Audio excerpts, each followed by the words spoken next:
In the 1970s, Harriet took an active part in a committee to restore justice for her clients, John and Iko Reineckes. By this time, the communist hysteria was part of history, and after nearly 30 years, the school board agreed to reopen the 1948 dismissal. John Reineckes' teaching certificate was restored, and the board formally apologized to Iko. The Department of Education reaffirmed its policy guaranteeing freedom of political belief and recommended that the Reineckes receive financial restitution from the state of Hawaii. Harriet filed a complaint asking for reward of damages based on loss of income and pensions and on denial of civil rights.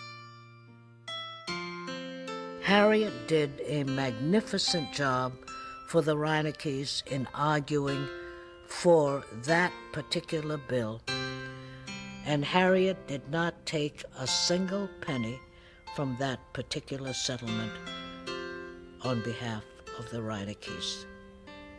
She did it because she truly believed that an injustice had been done against the Reineckes, as many of us believed at that particular time. As a negotiated settlement for the violation of their constitutional rights of freedom of political belief, Harriet had the satisfaction in 1978 of presenting a check to John and Iko Reineckes for $250,000 from the state of Hawaii.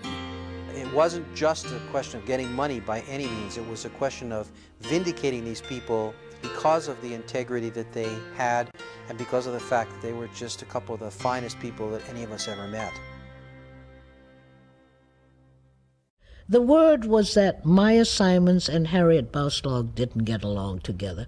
Well, if you were to see a Maya Simons, very, very meticulous, almost to the point of being prim about how his desk was put together, and Harriet Bouslog, who had a desk piled high with papers, you could understand why the two of them were so different and why there might have been some conflict between the two. If Maya wanted a piece of paper and Harriet had to go through a whole pile of things on her desk, you can imagine how a very meticulous person who needed the ashtray exactly in this corner would react to the fact that Harriet had to go through piles of paper to file the document that he wanted.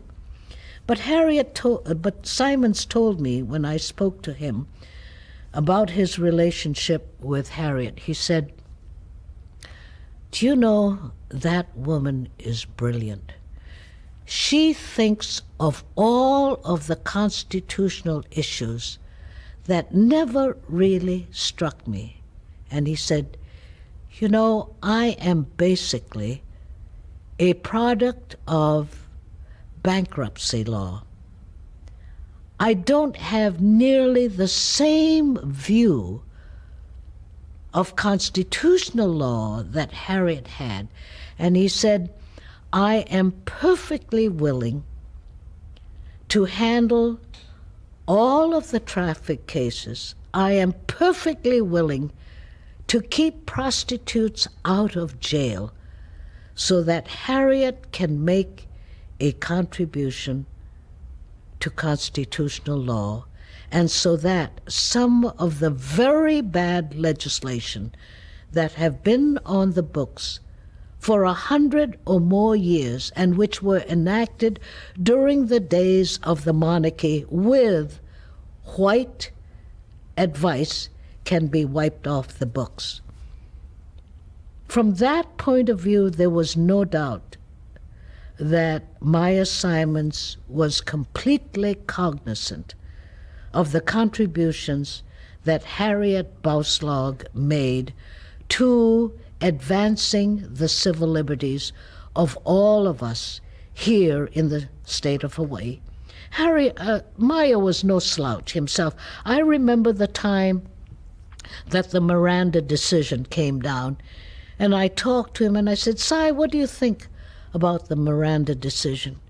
He said, "You know, it is extremely important, not only to those who have money, but it is important to those who are workers, who are arrested, just as it is important to a prostitute who might be arrested, so that Cy was not unaware of the incursions that were made on the civil liberties of a lot of people in the state of Hawaii, and therefore when the Miranda decision came down, he was absolutely for it, and he felt that it was merely an extension of some of the kinds of things that he and Harriet were trying to do for working people in their firm, Bouslog and Simons.